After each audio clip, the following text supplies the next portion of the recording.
Welcome, ladies and gentlemen, to Tuesday night on Freaky Fast Broadcasting. We have crowned champions in all the leagues you've covered throughout this 2023 year, and tonight it's time to crown another one to finish off this season. For Season 4, the Full Send Racing Series in the trucks, take head to Phoenix Raceway for the championship race. Practice is over, qualifying underway, and what a crucial moment it is. We have 4 drivers hunting for a championship. All they have to do is just beat out the other competitors and have the highest position, and you win yourself a championship. We got 3 drivers that have yet to ever win a championship in this series. One that won it last season, and this is your rundown. The driver with the most wins is Zach Hall in the 32 machine, driver truly to watch out for. Then it's going to be Ross Tatum in the 21, winner of last season's championship. 17 machine of Chris Stitz, a driver who's tried so many seasons but has lined up shy from making it into making a championship blast. And the driver who's been here the longest since season 1, Ken Campbell, 4th most starts in that of the Full Send Racing Series history books. He's hoping to grab the gold. And tonight, it's going to be myself, Sam Dyer. Joining me is going to be Trevor Earhart. And Trevor, it is a special season we've had so far, but certainly there has been one driver atop of them all. It's been a great season all season long, but it's been the 32 of Zach Hall that has dominated this season pretty much from start to finish. And looking good here tonight. Sam already got the fastest lap, down by well over that of a tenth of a second over that of John Dart. Still waiting for a couple of other drivers to go out. Chris Stitz has yet to put in a lap yet, or a lap. I think he just put in his, or still has yet to go out on track. So waiting to see what he's going to do, but looking good so far for Zach to get his first championship. Yeah, and Zach, like you said, has been dominating. He got his first win back in race number 2 at Homestead. His most recent one was 2 weeks ago, the last race of the round of 8 at Martinsville. He has won throughout the season, has been a driver that's been one of the most consistent all season long, first in practically every category that you can look at statistically. And honestly, we've said, is the favorite to watch out for. Ross Tatum, though, has been right on his tail all season long. Zach's got 7 wins. Ross has 7 second-place finishes. It's been an irritating trend for that of Ross Tatum. He's hoping to beat out that trend here tonight and take the gold for the championship for Season 4 and get his second ever Full Send Racing Series championship. But Chris Stitz, like you said, yet to put a time out, and he's running out of time. We got 55 seconds left in qualifying, and it's looking like the 17 is going to have to start in the back half of the field. Yeah, interesting. I don't even see him on track right now or himself. The 24 there of Cameron Sarton going around getting his qualifying time in, but just odd from Chris Stitz to not go out there and put a lap time in. It looks like he'll end up starting in that 18th position, which will be the last truck on the field or on the grid here tonight. And that's going to be a tough ask for him to come back from the back and get up there and challenge Zach Hall, Ross Tatum, and Ken Campbell. And the reasoning why could be why the 17 not putting a qualifying time in. There was a lot of drama 2 weeks ago at our last race we got to cover here for the Full Send Racing Series between the 17 and the 94 of Joshua Altes. And Trevor, that was something that we actually were talking about before we went live. Would that drama boil over into tonight's race? And it looks like it already has. 17 is starting the back half of the field as qualifying is done. It's time for us to get ready for 160 laps here at Phoenix. It's the brand new, really most recently scanned Phoenix Raceway, where the dog leg completely raceable. You can go all the way down to the apron. There's a ton of space to work with, but also gives you the advantage and disadvantages being bounced around. But who can survive? We'll find out as drivers are gridding up. Let's take a look at where they will be starting here this evening. Zach Hall getting the pole award for the 32 machine. He will be top of the board with Cameron Sarton going to be in second in the 24. The 2-time champ not able to make the Final 4. He'll have to watch from outside. John Dart, who had basically a Cinderella story throughout the playoffs, going to be in third with Cole Sacchetti in fourth. Ross Tatum, our second playoff and championship contender, in fifth. Sixth is where we find Ken Campbell, our third Final 4 contender, with Austin Call. Great run 2 weeks ago at Martinsville. Hope for the short track to continue on here tonight. 8th is going to be the 12th of Andrew Medlin. The number 1 in Will Bustler is going to be starting 9th with that is Sam Siegel, finishing out your top 10. Kyle Carpenter will roll off in 11th with Travis Dart in 12th.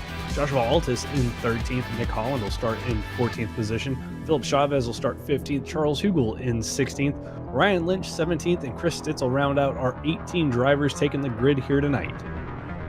18 drivers. Also a big shout out to that of Steve Benjamin, who will be running race control here this evening, as Chris Stitz has been given an EOL penalty for starting with the penalties that struck after Martinsville's race between the 94 and the 17. But tonight, certainly going to be the hardest battle for that of Chris Stitz, Trevor, because of the fact this track, Phoenix, very difficult to make passes. This course, under the lights, going to make it even harder. Yeah, the strike, really hard to get passes done, especially in the trucks. Got to, with how momentum based the trucks are and how a momentum based Phoenix is, really easy to kind of get trapped behind guys. But, thankfully for Chris, they got a stage break at lap 45, so a chance to go hard, try to gain some positions, and then use that stage break to his advantage and see if he can gain any track position to get up there and challenge Zach Hall, Ross Tatum, and Ken Campbell. As drivers are leaving pit road again this race, 160 laps. There is a stage break at the end of lap 45, so we know at least one caution will be thrown this evening. No fast repairs, so if you get your car wrecked, you are going to have to come into pit road and manually get that repaired under whatever time you have set with a certain amount of damage you grab. And the drivers also will have 4 extra sets of tires in pit road for themselves. Pace car already pulls off because they have a whole entire half track to go, with the fact that what was used to be the front stretch is now the back stretch. What was the back stretch is now the front stretch. A little bit of swappage, which means it is time for the drivers. Cool down, get ready. We're about to go green flag racing for a championship. The season 4 champion has been fantastic to watch to this point. But who will grab the gold here tonight? Into the Geico Restart Zone. The Full Send Racing Series Season 4 Championship is underway as the drivers roar down into turn number 1. And cutting the dog leg there a little bit. Zach Hall with a great start on this one for Cameron Sarton. He's going to be in the lead. Sarton's going to be able to clear that of the 99 of John Dart for second place. Dart able to clear the 42 of Cole Sacchetti. So our top 4 single file out. It's going to be the battle behind them. Ross Taylor and Ken Campbell. Looks like Campbell's going to get that position done, and Cole Sacchetti going to the outside of John Dart back into 3 and 4. Drivers battling back for third place. John Dart, Cole Sacchetti, you see him on screen. Lap number 1 led by Zach Hall. And if it was any other race, we'd be talking about how, hey, that's a bonus point to be grabbed. But bonus points do not matter. It is all about track position for the 4 drivers in blue. Whoever finishes ahead of the other wins the championship. And right now, it's Zach Hall leading the way, but drivers having issues deeper in the field. All the way back in 18th place is the 101 of Philip Chavez having a scare out of turn number 2. Yeah, it looks like he got spun around there out of turn number 2. Really easy to do.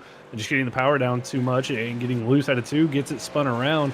No caution flag, though, so a lot of time lost for Philip Chavez that he's going to have to try to make back up here, and hopefully not a lot of damage for that 101, as we do have a new damage model on these trucks here tonight, Sam. Yeah, these trucks, all of them, got brand new damage models just released last night. So there was a maintenance change. It's week 13, massive upgrades throughout all of iRacing with a lot of different racing. A lot of it was towards dirt and that of the road course services. But on the oval side of things, it was the trucks, brand new damage models. So if we see some big wrecks, we could be seeing some bits and pieces of these trucks flying off, which would show visually how fragile these trucks really are, because we've been talking about that all season long. Really, just one small little dink could ruin your night. Yeah, we've touched on it, like you said, all season long with drivers barely getting into the wall.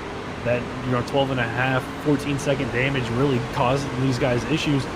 They said they've worked on that, but they've also gone and showed how fragile they can be. So we might see some guys bouncing off the wall and losing bits and pieces of their vehicles over the course of the night. As we are riding on aboard, some of the drivers in the middle of the field, currently with Travis Dart back in 14th position. And Travis Dart getting a good picture of Chris Stitz. Stitz again, because he was given a penalty after the bickering between that of the 94 of Joshua Altus and Chris Stitz. It forced the 17 to have to not qualify and be given an EOL to start the very tail end of the group. And now the 2 drivers, they're right next to one another. The 94 Joshua Altus, a black and blue and white, going to be that of Chris Stitz. Closing in, and Altus looks to be trying to scamper away as he's trying to get by Sam Siegel, as Stitz is being patiently moving forward. Yeah, I think if you're Chris Stitz in this situation, you do not want to ruffle any feathers and bring back up memories from 2 weeks ago at Martinsville with Joshua Altus. I mean, those two almost cost the contact that they made, almost cost Stitz a chance to get in for this Final Four race. And he said it in his interview. I mean, if he makes enemies, he makes enemies. He's not going to take getting a race like that. But in this situation, Sam, you can't afford that. As you are running for a championship, you can't afford to get any type of damage here and take yourself out early on. And Joshua Altus, curious on how well he's going to be running here, because I've watched him in many of other leagues where he is willing to be a wall if needed. He'll block, defend, and be willing to be aggressive, but it is early. We're only on lap number 8 of 160. Again, we have a stage break at the end of lap 45, so we do have a quick caution that drivers might want to think about using these tires very aggressively. Get that numbers that you can be grabbing at the stage break. As you look further ahead, Ross Tatum being hunted by the 12 of Andrew Medlin, and Medlin from the Freaky Fast Racing team that have won every race in the playoffs and looking to sweep the playoffs. As you can see Andrew Medlin, like we said so many times, focused and ready to race here this evening. Yeah, Medlin cam up and look, just see the focus in his eyes as he tries to run down the 21 of Ross Tatum. Had a little look to the inside, just wasn't able to keep his momentum up, had to drop back. And here's the differing of lines right there through the dog leg. Out of turn number 4, you can cut that down, gain a little bit of time. You'll see some drivers go down through there, other guys electing to stay up on the racing surface. It's kind of a comfort thing. It's really bumpy as you cut that dog leg, so just something that these drivers can utilize to try to get these passes done.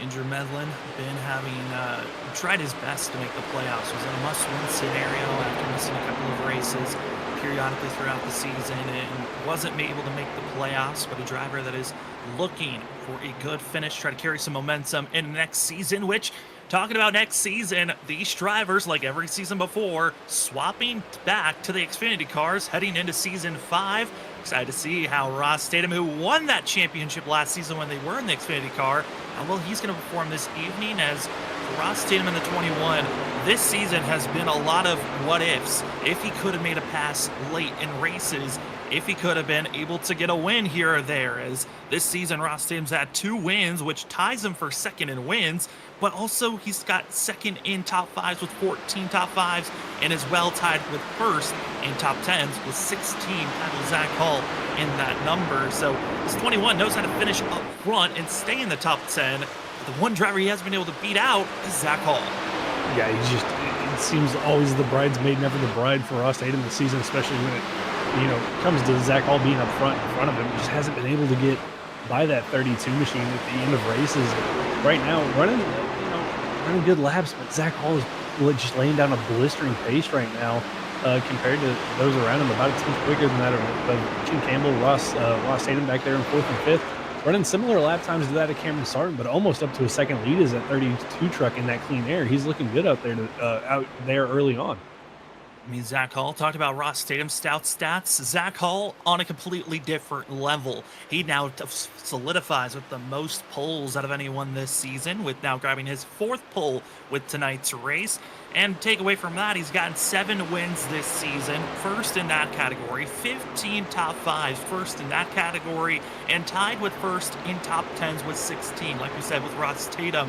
I mean, Trevor, that's insane stats to look at, because all those stats are just based off of 19 races coming into tonight. Yeah, I mean, he's just been on a different level all season long in this truck. And what was funny, talking to him coming into the season, said he didn't have a lot of experience in the truck. And I got to say, it did not take him long to pick it up and learn it and go out there and perform well, as he has just been dominant pretty much at any track we've gone to. He certainly has been dominant any track that we can find ourselves heading towards. He was going through some streaks of back-to-back wins throughout the regular season, but since we've gotten to the playoffs, it has been utter dominance. Almost won the first race at Las Vegas to start the playoffs off, finished second to his teammate Ken Campbell, but since then he's won 3 in a row, trying to make it 4 in a row. As we see those of Cameron Sarton in second, Cole Sacchetti in third, and Cole Sacchetti in the 42, a driver that's had also an incredible season for himself, has missed out the last couple of weeks, has had Nick Holland substituting in the 42. But for Cole Sacchetti, missing out on the playoffs, knew he was going to be missing races, decided to back out, give his spot to other drivers, and it's been a great showing whenever we get to see the 42 out there on track. Yeah, always aggressive is Cole Sacchetti, and always puts on a good show for us. Has a couple wins this season for himself, and good to see him back out here in the final race of the season, see what he can do. Currently in third, up one spot from where he qualified, trying to run down that 24 of Cameron Sarton. Is back on board with Andrew Medlin as he still continues to try to chase down the 20 or the 99 of John Dart. Is Ross Tatum able to get around that 99 machine? And as Medlin trying to find his way to close and behind Medlin in his mirror, he's getting a great shot of some battles that are side by side. And it's one of the drivers that needs to be on the move. It's Chris Stitz just getting by Austin Call up to 8th position, already up 10 spots. Is the 17 as now going to be Nick Collin, Austin Call side by side for that in 9th and 10th. But Chris Stitz, he's ran 18 races this season, and he's hoping tonight he could finally grab the championship after so many seasons. That of the 17 started back in season 2 for that of the Full Send Racing Series. He's been so close, just missed out on the championship in season 2 to Cameron Sarton, and then in season 3 missed out on winning the championship to that of Ross Tatum. So Austin, that of Chris Stitz, looking for every chance to come back with redemption this season. Yeah, trying everything he can, and a good start to this race after having to start at the back of the field from that scuffle that he had with Joshua Altus back at Martinsville. Like you said, up 10 spots, up to 8th, and just trying to continue to climb up. Now got to run down to Andrew Medlin, but I'm kind of concerned with how hard he's pushing. If those tires are going to last, he'll be able to hold on to this track position by the time we get to the stage. Right here, Austin Call, Kyle Carpenter going at it, and Kyle Carpenter, Sam, another driver that had a really good season, almost made it to the Final Four himself. Yeah, Kyle Carpenter, a driver that luckily, because of that Cole Sacchetti stepped down from running in the playoffs, allowed the 77 not to have any pressure heading in and racing for a championship. As if Cole Sacchetti didn't bounce out and say, I'm not going to run for the playoffs, he actually would have been eliminated by that of going to be Case Spear, who won at Talladega. So the 77 got to have a little bit of shining moments in the playoffs. And tonight, a short track where we usually see the 77 perform its best, trying to make this pass on the outside, which not the most traditional place to be seeing passes made on the outside through that of turns 3 and 4 that we're on currently. But 1 and 2, a much more preferred position to be as the 77 muscling his way still side by side with Austin Call. Yeah, side by side. This will be the second lap they've been side by side, but right there through 1 and 2, like you said, using that high line to just carry that momentum by the 18 there, gets that pass done for himself. So up to that of 10th place for Kyle Carpenter. Just up one spot from where he started here tonight, just having a nice quiet top 10 run for himself, trying to get to the stage break. Stage break and continue on with tonight's race. 24 laps in, now 160 we're going to be having here tonight. Stage break though at the end of lap 45, so we're closing in ever so slowly. As we look at some of the other drivers still inside of our top 5, Ken Campbell in the 15 machine, we've seen win championships in other series that we've covered here in Freaky Fast Broadcasting. But the Full Send Racing Series Championship is something that is still in the grasp of the 15, and he has to beat out his teammate, Zach Hall, which both these drivers playing a lot of alliance games throughout the playoffs, trying to make sure both of them got to this position where they could just duke it out. And Trevor, what a storyline it's been watching the Freaky Fast Racing team try to work as a one unit all the way through this whole entire season. Yeah, I feel they've done a really good job of it. Super speedways, and basically any track we go to. I mean, you think back to that of Pocono, from Pocono to now. I mean, it was Ken Campbell, Andrew Medlin that were working together throughout that course of runs, trying to get Medlin into the playoffs. Though it always seemed to backfire for one of them. Atlanta, they worked really well as a team. And just anywhere we go to, it seems like once those 3 trucks are nose to tail, they are almost impossible to get around. And that Freaky Fast Racing, again, just 3 drivers, Zach Hall, Ken Campbell, and Andrew Medlin. They are all scattered within that of our top 10. Speaking of our top 10, that is where all of our final 4 drivers are currently. Zach Hall having over a 4.2 second advantage over Ken Campbell. Battle for that of first and second, though a little bit shorter than that. It's almost about a second and a half, the difference between first and second. And Cameron Sarton trying his best to run well as we look back into the deeper part of the field. This is back for drivers that are battling around that of 12th, 13th, 14th that are around one another of Austin Call, Sam Siegel, Travis Dart, as well as that of Ryan Lynch. Trying to see who can be the driver to set up to go after a top 10 position as Austin Call and others can still lose out of turn 2. Yeah, Austin looks like he's struggling here a little bit, especially on the exit of turn number 2. That truck just does not look comfortable as Travis Dart's going to dive it to the inside of the 55 of Sam Siegel. That's going to take the 3 of Ryan Lynch with him as they both cut the dog leg. And it looks like Lynch is going to clear the Siegel as they go into now turns 1 and 2. And he's going to look to the inside here of Travis Dart and see if he can get a run on him, but I don't think he's going to quite be able to get that truck to stick. He's going to have to fall back in line here down the back straightaway. Falling back in line as some of the drivers that have been here the longest since season 1, that of Travis Dart and Ryan Lynch, 2 drivers first and second in all-time starts here in this Full Sun Racing Series. It's that of Travis Dart with 67 starts, Ryan Lynch with 65 starts. The driver with the most starts out of anyone is actually the 2-time champ of Cameron Sarton in second place with 68 total starts tonight, a nice number of 69 for that of 24, as Cole Sacchetti still in 3rd position. And Cole Sacchetti going to be a driver interesting to watch out for because he has teammates in Hack Racing with Chris Stitz and Nick Holland.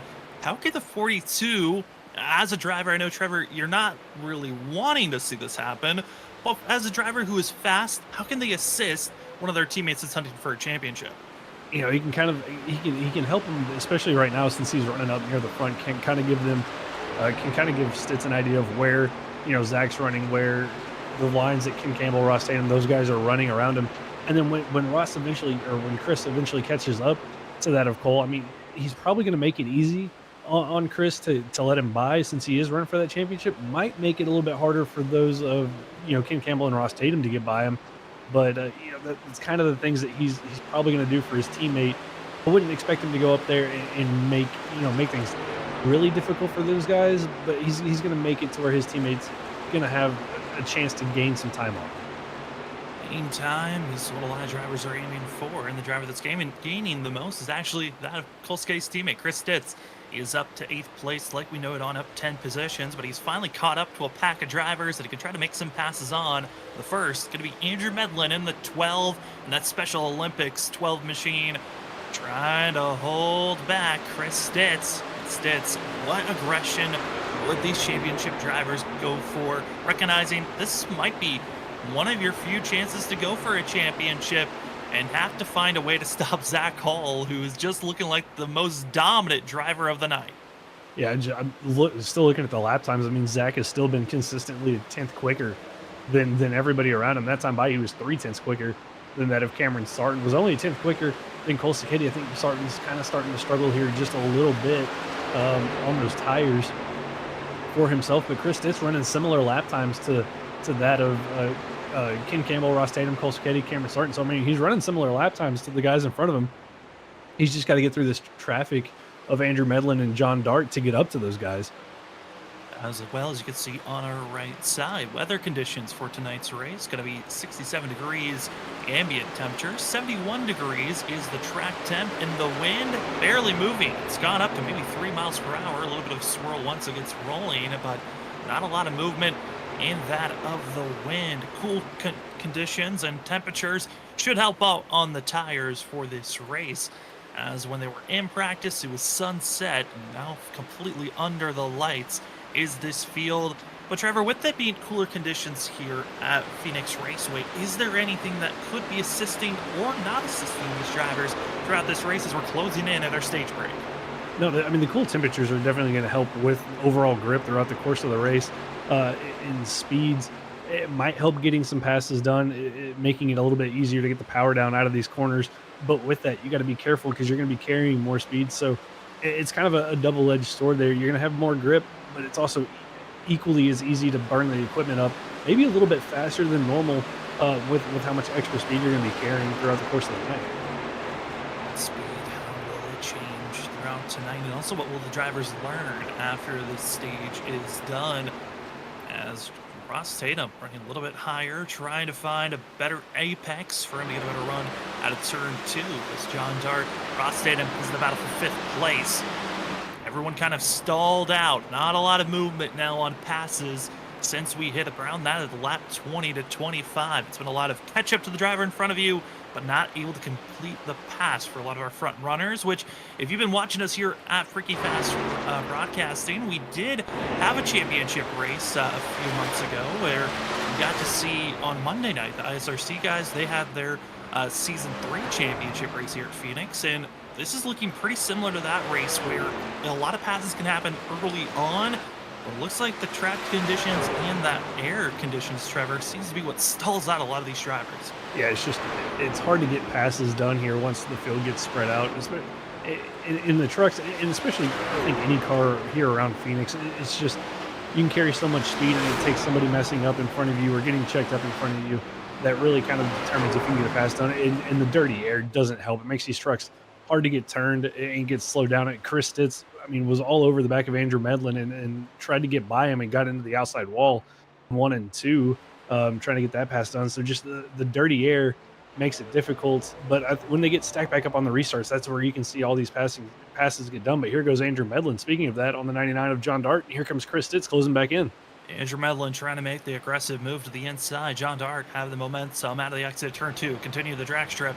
Run into turn 3. It's the 99. Keeps a nose ahead. Andrew Medlin, though, keeps his foot in the throttle. And Chris Stitz trying to pick which lane's going to go faster. Going to go with the dock leg move following Andrew Medlin. As Stitz, you can kind of get a sense that 17 getting frustrated. He wants to move forward, but has to trust that one of these drivers will make a move. But right now, they're keeping the wall up as we're inching closer and closer. Again, end of lap. Oh, no. Never mind. Throw it away. This is going to be the stage break. Yeah, it's going to be the stage break, and it's going to be the one. Will Bustler with issues, looks like, in turn number 1 and 2 for himself. Not sure if he had some help going around, but that's going to be the stage break. And for Chris Stitz, I mean, he was so close to getting maybe 2 positions there, but going to have to settle for 8th and not all the track position that he probably wanted. As it's going to be drivers side by side on this incident once we get the replay of Will Bustler and Austin Call. They were battling with one another. They were going for that of 14th position when the incident was made. As we're getting the replay up, drivers are hitting pit road. Everyone in the field again, as this is our stage break with the timing of this caution. But this is what brings out our yellow as the 1 throws it down trying to make the pass on Austin Call.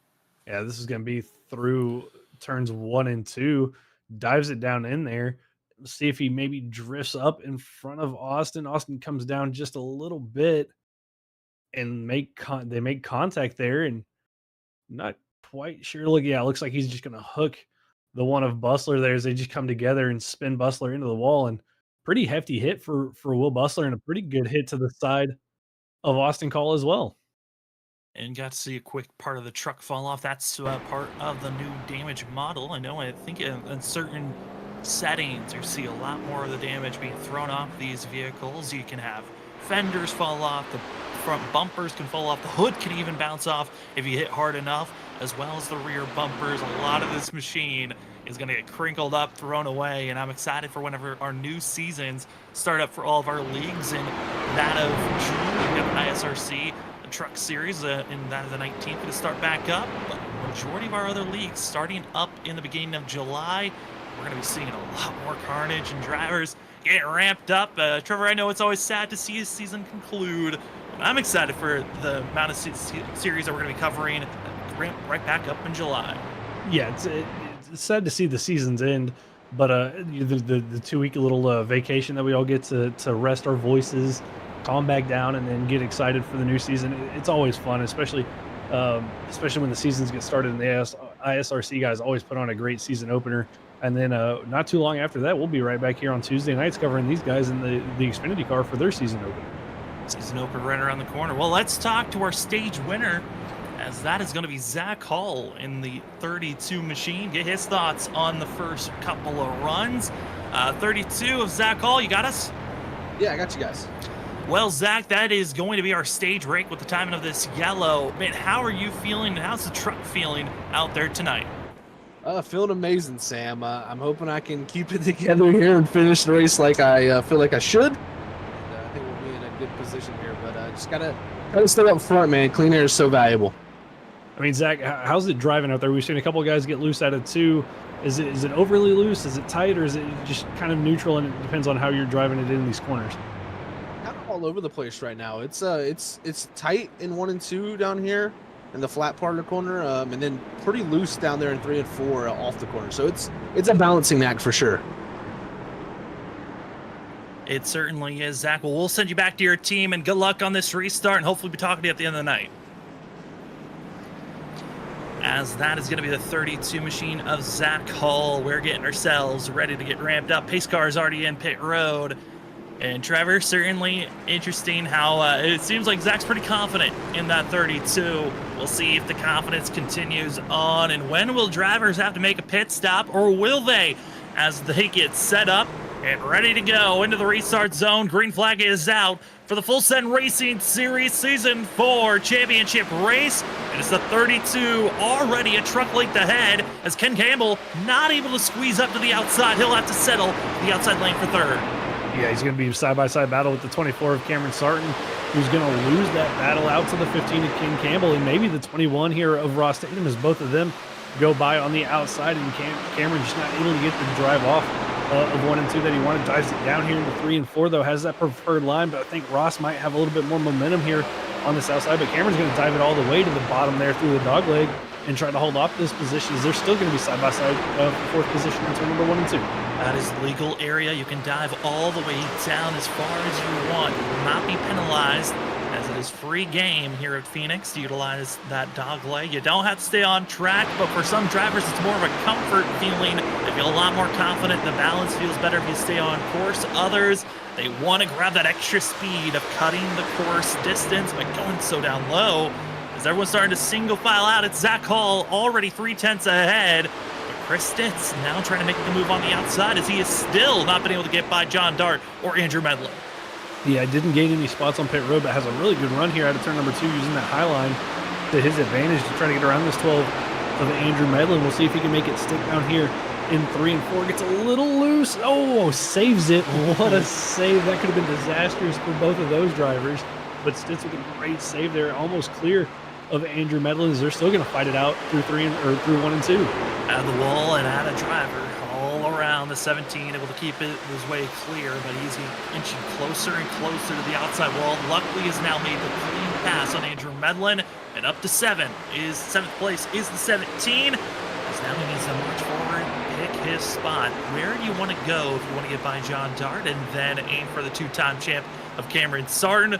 It's Chris Stitz trying to find his way to move forward and crack into the top 5 where the other 3 championship contenders are. As we're 51 laps in, 17 still trying to pick his shot on how to get by the 99. But Trevor, I gotta say, like it is on almost every championship race it seems like we cover here on Freaking Fast Broadcasting, it might have to be a win if you're gonna take this championship. Oh, it's definitely looking that way, especially with how dominant Zach's been in these first 52 laps of this race. I think it's going to take a win from somebody to get that championship, get that championship here tonight. And I've got to say, he sounded confident when we talked to him. I think Zach Hall is going to be the favorite here tonight to win it. But Cole Sacchetti not letting him get away as much as that of, as much as Cameron Sarton let him get away in the opening run. Cole Sacchetti right on the rear bumper of that 32 machine, only about 2/10 back from Zach, and that could help these guys like Ken Campbell and Ross Tatum stay caught up to it. I'm so curious on how much influence drivers grabbed from those first 43 laps before we got our caution that took the stage break away and was our stage break. But drivers learn a lot in those first stint on how much wear they're really utilizing. If they save their tires, get more aggressive. It seems to be for most of the season, you learn that you actually need to be more aggressive, then be more patient. It seems like for the 24, with the loss of positions on that restart, Cameron Sarton has to settle into a save mode for the 24. Yeah, it looks went into the pits in 2nd, came out 3rd, but just didn't get a good restart there. Drops back here to 5th, and looks like he's going into that save mode. But I can tell you what, it does not look like Chris Stitz is saving at all. I mean, he's been sideways the last couple of times down here through 1 and 2 and 3 and 4, trying to hold off Andrew Medlin. Got caught up behind that of John Dart. Here's a big slide from the 17 in front of the 12 of Andrew Medlin to cut him off and keep this position. Stitz is definitely being aggressive here tonight, trying to get this truck up through the field.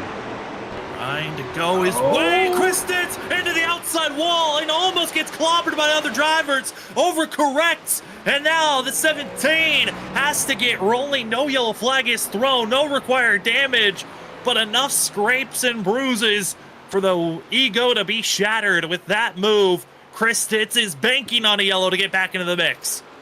Yeah, I needs a yellow flag to come down and get that truck fixed, but I think with that damage, that's going to be it for that 17's championship hopes here tonight. Just now what he can hope for is get that caution, get the truck fixed, and see what kind of positions he can gain. But a big moment again through 3 and 4. He's had a couple of those, just this time not able to save it. And just like that, goes from running for 7th position all the way back here to 14th. And I'm trying to look over and scan and see if there's any other major damage besides the rear right damage that I'm seeing right now in the 17. It looks to be just simply rear right damage. So it could be salvageable for Chris Stitz, but he's now 17, now going to be 7, almost 8 seconds back from our leader. This could be a long night if we somehow stay green all the way through, but I mean, Trevor, you talked about it. You saw it happening right in front of us on the fact that the 17 was getting so loose with how aggressive he was. Yeah, I mean, he was trying to get by, John Dart, hold off Andrew Medlin. And we saw it a couple laps before that where he got sideways, almost got into the wall that time, almost got into Andrew Medlin and was able to save it, but just looked like he was just overdriving it, trying to get everything he could out of it, and that time just wasn't able to catch it. Hard contact to the right rear of that truck. But I mean, that's allowed now Nick Holland to get up there. Travis Dart, Kyle Carpenter now up to 8th position. So some guys gaining from that, but that could have been a huge wreck had he been hit one more time by maybe Andrew Medlin when he spun. It would have been massive. One driver, though, that has called it a night. That is Austin Call after an amazing run and almost one of his best finishes 2 weeks ago at Martinsville. Season concludes with an 18th finish for the 18 truck. Hope see Austin Call back for next season. No, he was debating on it, but Austin Call certainly a driver we expected a little bit more here this evening, but his season 4 season is done.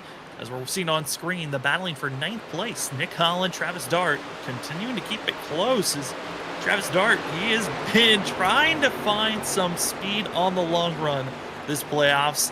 Right now being pressured as we're seeing now the 94 of Joshua Altus getting a good shot of the battle between the 3 and the 26. Yeah, Ryan Lynch dove it down really low into what is turn 1 and 2, and actually you get that pass done, kind of not the preferred line down there, all the way down there at the bottom. You kind of want to run that middle of the high line through 1 and 2, but gets the pass done on Travis Dart nonetheless. Travis is going to try to come back at him here out of 3 and 4, has a really good run, but both of them going to take the dog leg, almost a little bit of contact as Travis tries to get underneath him and try to get this pass done again, but not able to, and has to go back off of it, and it's going to allow Joshua Altus to close in on this 26 machine. Riding on board with Travis Dart, trying to figure out different ways to get quick off the exit of turn 2, and it just seems like riding the outside much faster on the straightaways. 26, just watching the 3 pull away, but hoping that maybe he's overworking those tires of Ryan Lynch. As again, these are 2 drivers that have been here since season 1 of the 26 of Travis Dart, Ryan Lynch, trying to keep their pride of finishing in the top 10. So Ryan Lynch has that 10th place position. Yeah, both of them just trying to do everything they can to run down that of Nick Holland now and Kyle Carpenter, who's not too far ahead of them, but just not making up a lot of time. It kind of seems to be kind of the same situation we were in there before we got that caution before the stage break. Sam, once this field gets spread out, it's really hard to get these passes done on one another.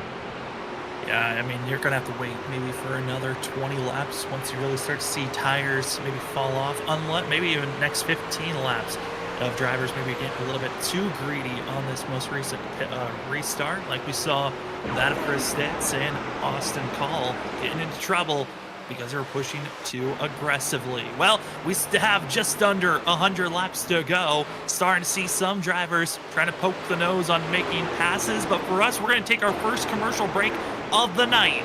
Here this evening, you're watching the Full Send Racing Series Season 4 in the trucks. It's the Full Send Racing Series Championship race at Phoenix Raceway. We will go side by side so you don't miss a thing. We'll be back right after this.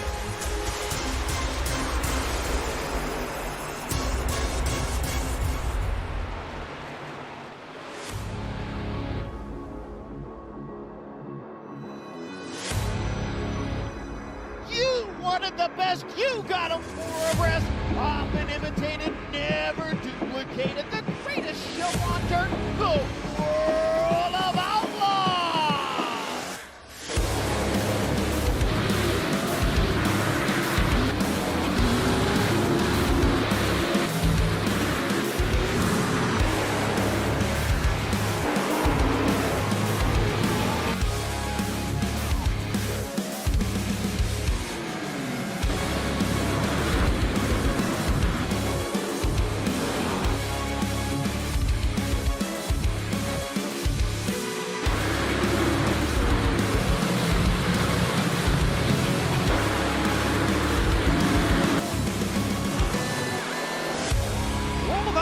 Dirt Racing will be available September 27th.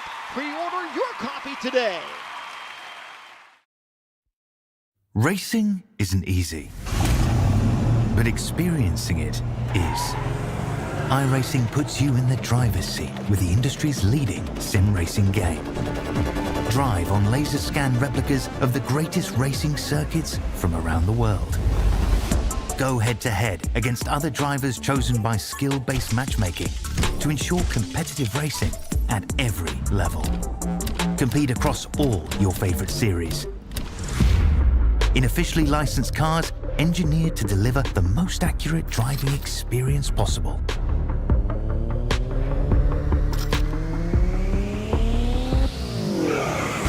Join a race or host your own with players from across the globe. Race against the computer or in a league with friends. Feel the thrill behind the wheel. Visit iRacing.com.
Masker can't defend. He's got the outside line for the second part, and he can't hold on. Going the long way around. We're going to be 3 wide for the lead as they all come to the line. Who is going to take it in the end? And here comes Lockwood. He's going to make the move to the outside. Quinn tries to force him off a little bit, but there he goes.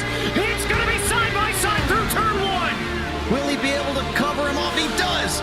Weaving back to the left-hand side. Reynolds is trying everything. The kitchen sink is being thrown at it. They're leaning on each other. Coming into turn number 3. It's going to be a drag race through 3 and 4. Coming back to the line. Here comes Frisch on the bottom. Richard's going to hold the inside. Tries to be the late breaker here. They're going to be side by side through the final chicane. They bang doors, but keep it clean. As they're still 4 wide on the run down into the back straightaway. Demerit's looking for a line as well. What is going on in Michigan? Novak into the fence. They're still beating and banging. Oh and to the line. He is much faster coming through there. Is there damage on Challenger? Abramitis is ahead. It's going to be a race to the line. Who is going to get it?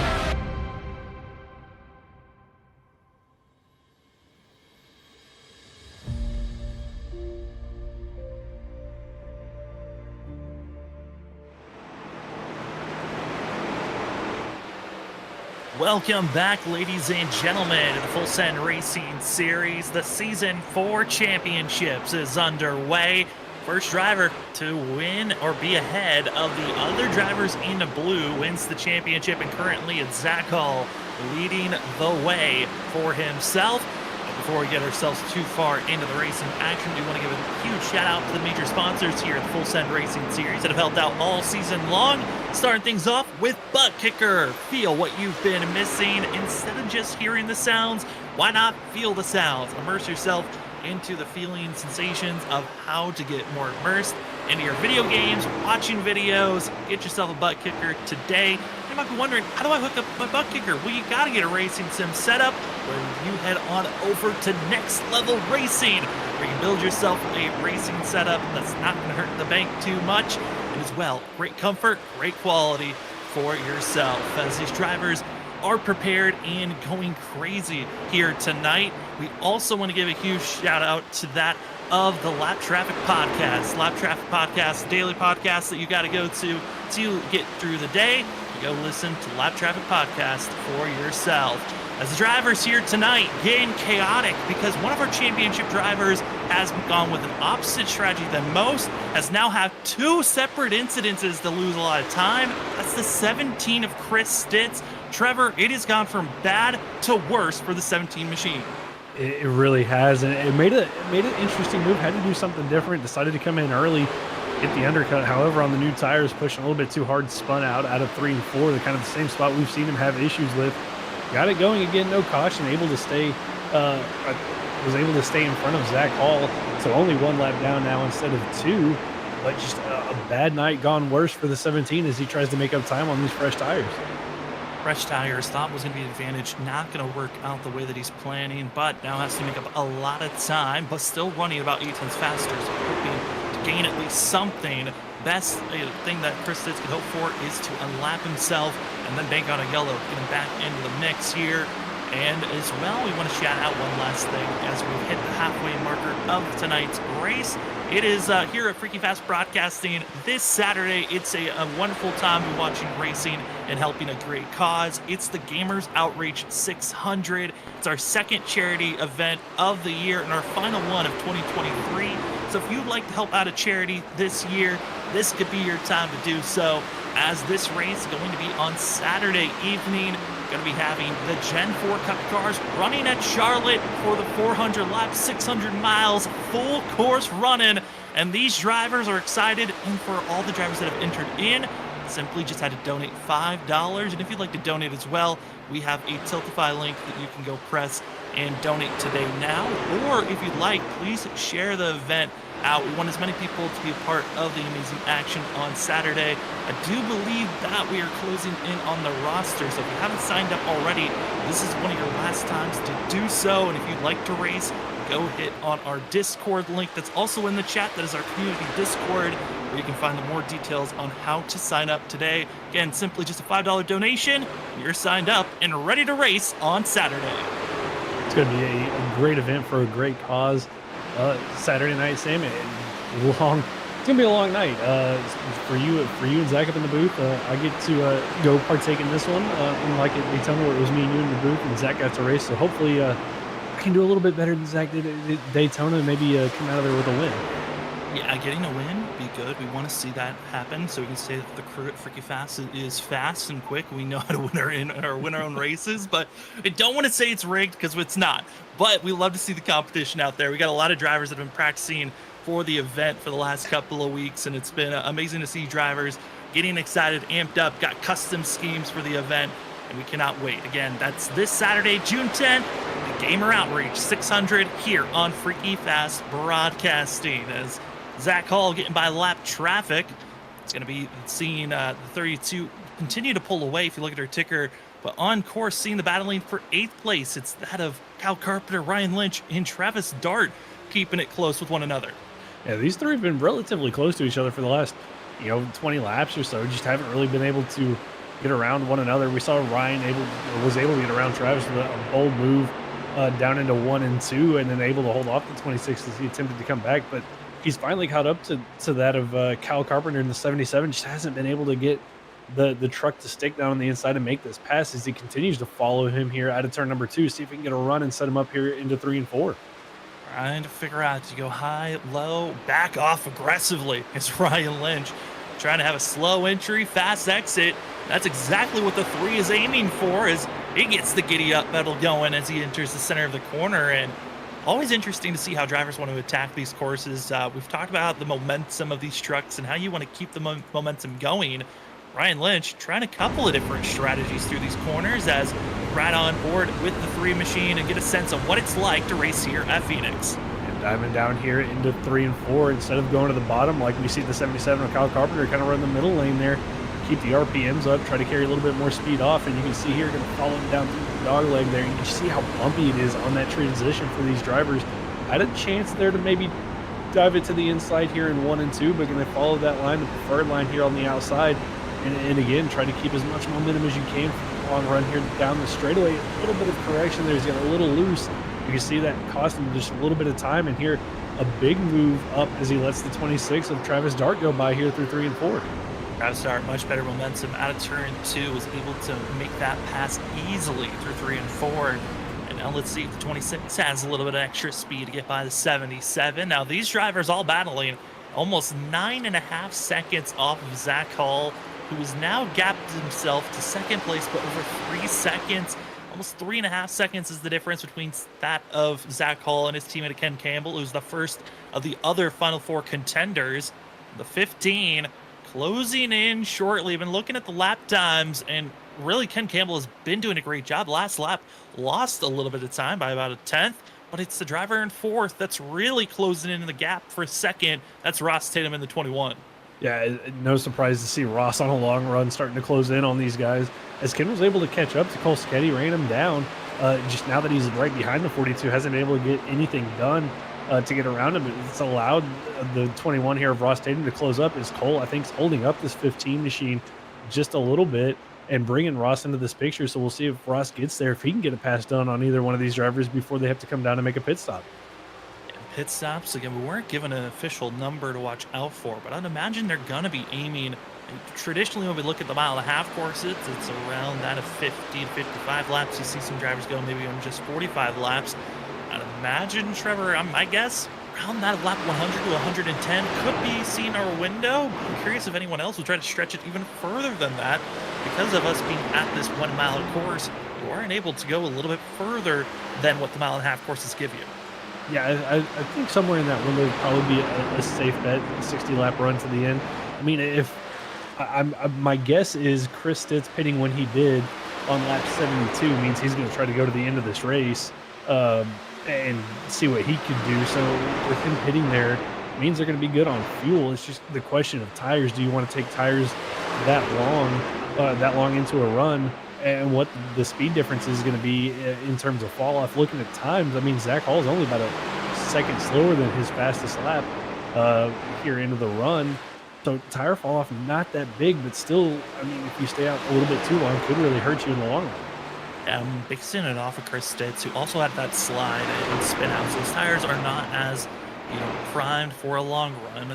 Looking at the difference, it's only about 4 tenths to 3 tenths is off of Chris Stitz to Zach Hall, and they've got a 30 lap off for themselves on laps. So it seems to be a pretty big plateau that you can get to. It takes a while to get to that point as we fall back to Charles Hugel. And Charles Hugel in the 30 machine running back in 14th position. And this season for the 30 machine was trying to aim for a playoff run. Was not able to get to the playoffs. Can only the top 12 make it. But for Hugel, he's had 3 top 10s as he got a top 10 back at Atlanta and also at Talladega for 10th place. But his best finish this season was Bristol when he got a 7th place finish, and one of his biggest moves of the season from 29th to 7th was the 30 machine. Great charges on your best days. You always hope for them, as in 13th place you find that of Sam Siegel in 55. Yeah, Siegel having a nice quiet run for himself. He's had some good runs this season too, with that of the 55 and Charles Hugel both, just quietly getting a couple top 10s here and there when they can, and quietly just showing a little bit more progression season from season, and excited to see what those two can do heading into next season. Yeah, and it's been cool to see Hugel and Siegel both try to evolve throughout the seasons that we've covered. This season, best finish was at Talladega, and just like Charles Hugel, his best finish was his biggest move of the season, where he started in 23rd at Talladega and finished 6th. Great run that day. Super Speedway Racing, when it was so impactful, a chance to win. Could have put the 55 in the playoffs. It didn't work out the way that he wanted to. But tonight, trying to go for a top 10 finish if possible, as drivers, strategy calls being made. Somebody hits pit road, and that's the 77 of Kyle Carpenter. Yeah, Kyle Carpenter about 2 laps Shorter than what you were thinking there, Sam, at lap 100, going to come down on lap 98 and get hit what could be his final service for the night done in that 77 machine. Maybe just feeling the tire wear a little bit too much for his liking. Come down, get 4 fresh tires and get back out there. Ken Campbell able to get around Cole Sacchetti finally for second place. So 2 freaky fast trucks, first and second now. And I don't think he's going to be able to run down Zach Hall. I think he's going to need Zach to have a mistake here on pit road and try to close that gap in, or maybe play a little bit of a strategy call, come down a little earlier than that 42 to try to close that gap in. But finally able to get that pass down. We'll see if Ross Tatum can get the pass down on Cole Sacchetti once he catches up, as he's kind of fallen off just a little bit from that battle. Yeah, falling off just a little bit, and looking at these drivers, how they're running this course. Again, a lot of different styles on how you'd like to get around this track, as running on board with our leader of Zach Hall. He's got the 101 of Philip Chavez in front of him, as Philip's been having one of the interesting runs for himself. As we look and see the gears, these drivers, as we were doing ride-alongs, you've been hearing a little bit of shifting. That's what these drivers are doing, trying to find the ways to maximize their speed out of the exit of these corners. And Trevor, it's always interesting when you go to these short tracks on who decides the shift and who doesn't through these corners. Yeah, it comes down to driver's preference. If you're comfortable with it, it could be good to gain some time. And if you're not, you don't necessarily have to do it. But you can see down here through 3 and 4, you can see Zach shifting, and we'll see now we shift to Ken Campbell. As he comes through 3 and 4, he also is going to downshift through 3 and 4, try to keep that momentum built up in the engine, keep the RPMs up. As that corner is a little bit tighter than 1 and 2, you can't carry quite as much speed as you would in 1 and 2, but just different ways to attack this course, and it's working for those guys who are doing it. As Ken Campbell's going to come down pit road. And Campbell into pit road for the 15, as well as Ross Tatum following it. Oh no, Ken Campbell spins out, locks up the brakes, and just like that, from being second position when he entered pit road, he could be back in that as 5th or 6th once the pit cycle is through. And Trevor, those are the nightmare scenarios that you hope never happen on a championship race. The quote-unquote money stop, you cannot make mistakes. And we talk about it every race we go to. When you have these green flag pit stops, you cannot afford to make mistakes with how much time you're going to lose. And right there, big mistake from Ken Campbell. It's going to probably take him out of contention here to win a championship unless there's a late race caution. And I was curious if Ross Tatum was going to be caught speeding with the way that he was wiggling into pit road. Instead, he's going to be the driver that leaves pit road first of all 3 that entered pit road as a group, as that of Andrew Medlin as well followed in with his teammate. And Zach Hall now is in even a more comfort zone because he has to make the decision, Trevor. And it's always interesting when you look at drivers that have spotters and don't have spotters. Zach Hall, one of the few that does have a live spotter that could be giving him this live information of, oh, your competition has had a mistake, and as well has double information. Ken Campbell is in his Discord channel. Yeah, I mean, not only does he have his spotter to tell him that, hey, the second place truck had a mistake on pit road, it's his teammate too, so probably heard it from his team chat. Maybe some information being shared there from Ken to Zach Hall before he makes his pit stop that, hey, you might want to adjust your brake bias. One of the few in-car adjustments these drivers have that can help them is they can move that brake bias front to back to get these trucks to rotate. Maybe Ken had it a little bit too far back as Zach down pit road gets it wound up a little bit of a wiggle. It gets that 32 truck load up, and he comes to his box now. You cannot slide through your box here either, as that'll cost you a lot of time as well.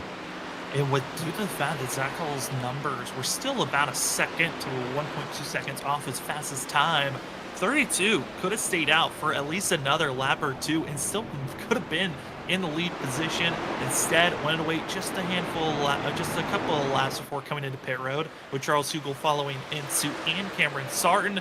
But it's Cole Sacchetti still out on track, trying again for the 42. Only goal is for a win, not a championship underway. The only 4 drivers hunting for the championship: Zach Hall, Ross Tatum, Chris Stitz, and Ken Campbell. And with Campbell's slip up, that of Chris Stitz having a slip up, it's now down to the 2 drivers. You look at the stats, you look at the statistics, they're the top 2 drivers that are now hunting against one another to get this championship. How devastating would it be for Ross Tatum to get his 8th second place finish only to be behind Zach's 8th win of the season? I mean, it'd be so gut-wrenching for Ross, who's had such a great season. I think based off of pit timing, looks like Zach has come out about maybe. Oh no, Ross able to. Oh no, Ross is about 3 seconds behind, so Sam not able to close in on the 20 or on that 32 really. Oh, and yellow flag strikes as both drivers are left a lap down. Zach Hull is going to be finding himself being 1 lap down. And a quick caution changes everything as the 24 of Cameron Sartin spins out on the exit of turn gonna be of turn 4. And this resets everything. This is gonna be interesting because Zach, I think, will get the lucky dog, whereas Ross and everybody else, as we look at Cameron right here, Sartin gets a little bit loose there through the center of turn 4, trying to get back on the power and just loops it around, able to keep it off the wall. But that's going to trap Ross Tatum and everybody behind him a lap down. They're going to have to take the wave around where Zach's going to get the lucky dog here. You might be wondering, how can someone get loosed like that? They just got fresh rubber. Well, the tires are cold, and that's not the only driver that's done that. Chris Stitz did an identical move 30 laps ago when he came into pit road by himself. So I'm not surprised to see cold tires being an issue here when you're first taking off and trying to be aggressive. But into pit road, an odd sight to see. Only 3 drivers on the lead lap. That's Cole Sketty, Joshua Alta, Sam Siegel. Drivers that usually bank on a yellow to go off strategy. It's worked out for 3 of the 17 drivers out on track. Yeah, it's worked out for them. They're going to have the freshest tires and the track position over Zach and Ross and all those guys behind them. Zach's going to have the freshest tires out of everybody who made their pit stop before that caution, so he's going to have the advantage over Ross Tatum, Ken Campbell, Chris Stitz, and especially over Stitz, who still trapped a lap down, and with this wave around isn't going to be able to come down and get fresh tires and stay on the lead lap. He's going to need another caution to come down and get some fresh rubber on that 17 machine. Drivers all around having a lot of different thoughts about this, and I'm curious on some of the thoughts of our championship contenders. This is going to keep Ken Campbell in the mix. Chris Stitz has a chance to get back in the fray, but I want to hear from Ross Tatum, get his thoughts as drivers have to take the wave around to get back caught up with the leaders. Let's hear from the 21 machine. Ross, it's Sam and Trevor up at the booth. You got us? Hey, what's up, guys? Well, Ross, timing of this caution probably couldn't have been worse. You're a lap down, have to take wave around here, but man, how are you feeling so far in this race? I don't think I have anything for Zach or even really Ken. I think I practiced the wrong things this week, so I'm a little off tonight. So I'm going to need a lot of good luck to go my way to have any chance, but I just wish we were at a track that was had a setup that was a little bit more free. This setup's a little tight, so it's kind of hard to pass, kind of hard to do anything tonight. I mean, Ross, we've seen it from guys. Once you seem to catch up to guys, once you get to about 2/10, 3/10, it seems really hard to continue that momentum and get forward. I mean, is it the setup, the dirty air? I mean, what do you feel like you might need to do here at the end to potentially get up there and challenge for a championship? I'm gonna need Zach to wreck, and I'm gonna need some other stuff to happen because it's too hard to pass, and there's just the dirty air's bad, the setup's too tight, and the cars just they don't have enough horsepower, so there's nobody getting loose really off the corner. So it's tough, but hopefully something magical can happen here at the end. But if not, it's been a good season either way. Well, Ross, we'll send you back to your team. Good luck catching up to the end of the tail of the line, and good luck here on this restart. Appreciate it. Well, that's going to be the 21 of Ross Tatum from SXS Racing, partnered up with Will Bussler. Going to be hoping for a good run here tonight. Going to be 5th place, but the first driver to go for the wave around. A lot of drivers going to be racing to catch up to the tail end of the field, where we only have that of just 5 drivers, caught up with the field, ready for this restart. And what's going to be odd for this restart, we're only going to be seeing 2 rows side by side. The rest of the field going to be on the inside because of them taking the wave around. So this is what happens when you take the wave around. You're forced to go to the inside lane. And here we go. Time to get back to green flag racing. Our second caution of the day. Late, and the rest of the field is ready to get rolling. It's Cole Sacchetti, Joshua Alta, Sam Siegel, freshest the tires out of anyone out there on track. Zach Hull, 5 lap older tires, and the 32 in lap traffic. I mean, in traffic itself, hasn't dealt with traffic all night long. And Trevor, this is going to be the first test for the 32 machine. And we'll see how well he handles here in traffic as opposed to the clean air he's had all night long. First test is going to be the 101 of Philip Chavez, who's a couple laps down. Chavez is going to go high here, let that 32 go by, as Ross Tatum able to get by his teammate Will Bustler. And now only the 101 separates those two, but it's going to be Zach that has to get through Hugel, Altus, and Cole Sacchetti, and those aren't going to be, those two up front are not going to be easy passes for this 32 machine to make here tonight. No, and having that tire difference, what do you need to do to get by this traffic, or do you just settle in? Again, for Zach Hall, he does not have to win this race. He just has to be in front of the other competitors that have the blue markers on our ticker board, which is Ross Tatum, Ken Campbell, and Chris Stitz. Stitz is back on the lead lap, but he's back in 14th, where it has been a madhouse on this restart because of everyone that had to take a wave around. But for the 17, he is in a major deficit on 43 lap old tires, and he's about to lose touch to this lead group. Yeah, I mean, for Stitz, he needs another caution, probably here in the next 5 or 6 laps to come down and get those fresh tires. I would be willing to bet everybody else would stay out, but that would give him a tire advantage over everybody to see if he can make up any time. But right now, that strategy for him just didn't work out, and that spin that he had didn't really help. But back to Zach, doesn't, like you said, doesn't have to win this race, just has to stay in front of Ross Tatum, Ken Campbell, and Campbell with that spin on pit road lost some track position as he's now behind the 99 of John Dart, and they're losing time to this 32 machine even with him being in dirty air. Campbell Soup Machine trying to make his way forward up to now 7th position as Ken Campbell after getting by the 77 of Kyle Carpenter. The 7s are lining up for the 15 to start making the move forward as everyone figuring out where do you need to be to try to beat out Zach Hall, who's been the most dominant driver of the night. He's led the most laps so far this evening. The 32, I don't think he's willing to just settle. I would imagine Zach Hall doesn't want to be behind these drivers that are in front of him. He feels like he's the fastest driver on track. No, it's the racer in you. It makes it really hard, even though you know you're in a good spot. And when you have a truck that is that fast to just ride around and not go up there and try to win this race. The other issue he has, though, he's on 5-lap older tires than that of Joshua Altus, Cole Sacchetti, Sam Siegel. And Siegel's doing a really good job here in that 55 machine of holding off Zach Hall for this 3rd place.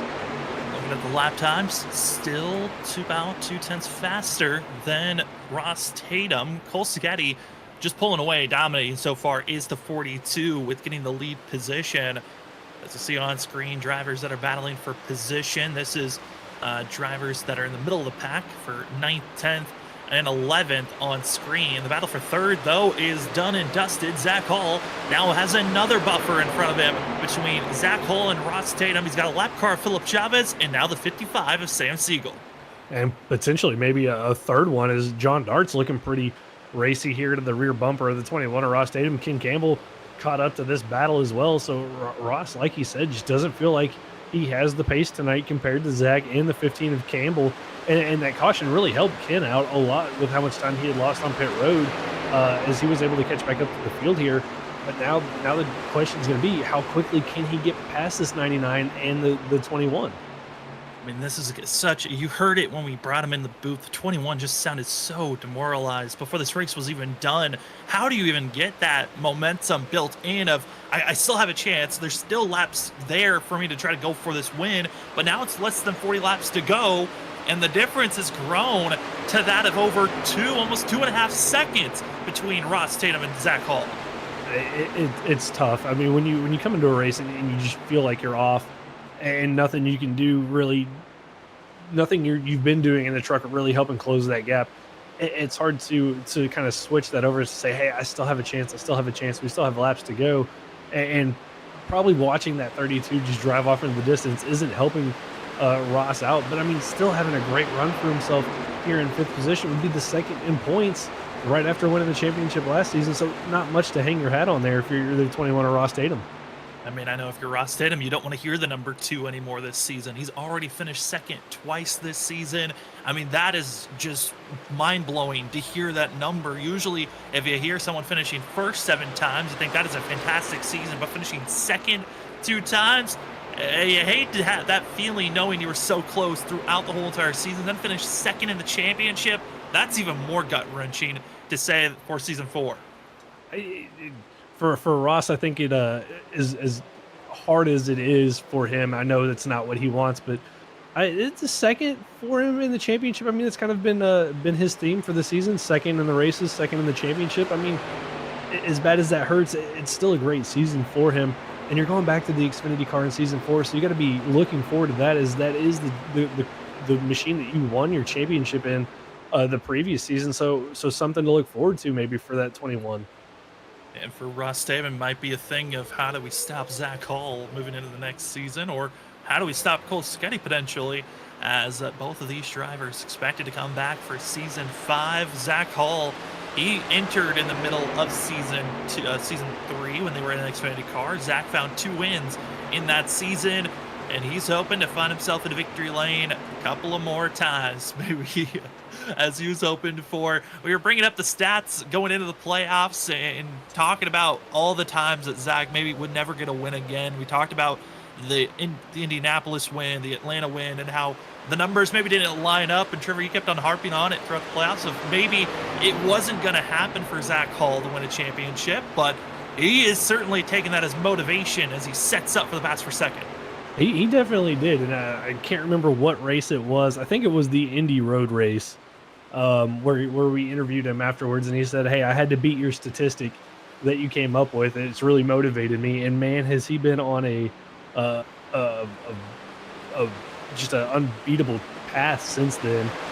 Winning at Indy Road, Atlanta, Martinsville, and then here tonight, looking for second place here on Joshua Altus. I mean, he definitely took that to heart and has shown that he has the speed to win any given week.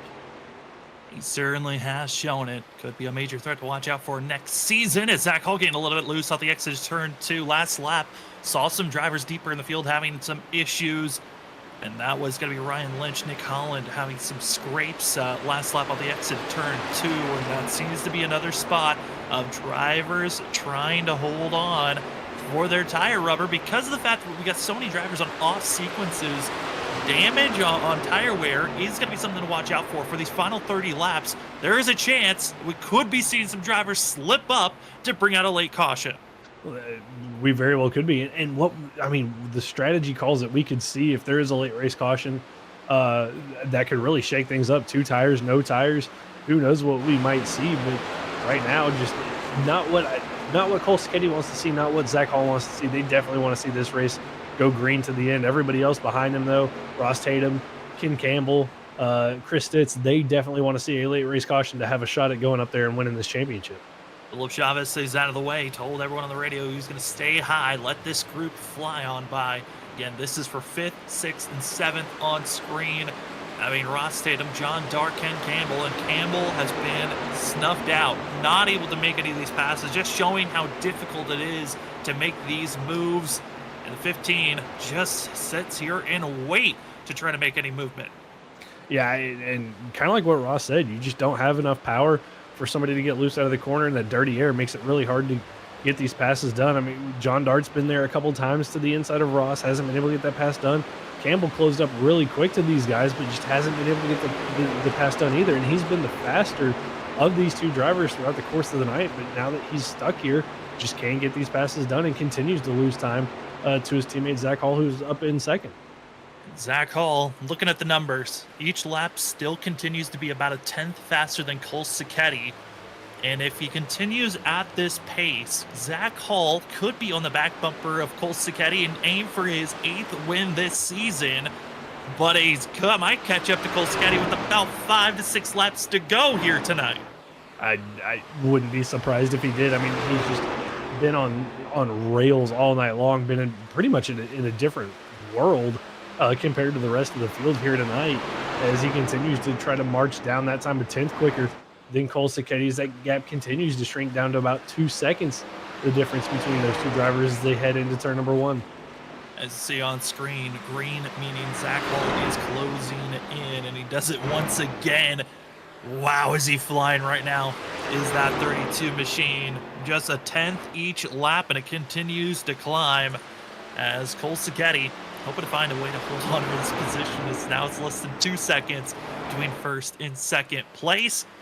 But coming to 25 laps to go, this race has been incredible to watch, the different ebbs and flows. We've seen Chris Stitz at times climbing through the field. At one moment, again, the 17 had to start in the back half of the field because of a penalty grab at Martinsville 2 weeks ago, forcing the 17 to start with an EOL and at the tail end of the line. He climbed up to 8th place, almost 7th, but then it all went wrong after the first caution. And now the 17 is back in 14th position. We look at the next driver in line. That's Ken Campbell, Ross Tatum. Those two other Final Four contenders have been attached to the hip with one another all night long. They've not been able to catch Zach Hall as we take our final Medlin cam of the night, as Andrew Medlin has been our camera driver all season long. And the 12 running in 10th place. I've been the cameraman for it all season long. I think he needs to throw that on the truck somewhere as a designated cameraman. You know, throw that on the sponsorship. Maybe throw a camera on there as well. But you can just see right when we switched to him as he took the apron there, the dog leg out of turn number 4. You can see how much it jerks the wheel right here. Just how much movement in the wheel as he takes that transition. And that right there, I mean, if you're not ready for that, can really upset these trucks. Could cause somebody on older tires to maybe have an issue, spin out, and cause a late race caution with how much movement there is in that transition. And also watch out for his hands on the right side. I think we might see it here on the entry of turn number 3, and he does. Shifts down on the entry of the corner, then he shifts back up right before he gets to those really bad bumps. And for a driver that's using an H pattern, but also using it as a sequential for these trucks, certainly interesting on drivers that use their hands, use their manual, or uses the pedals when they're shifting.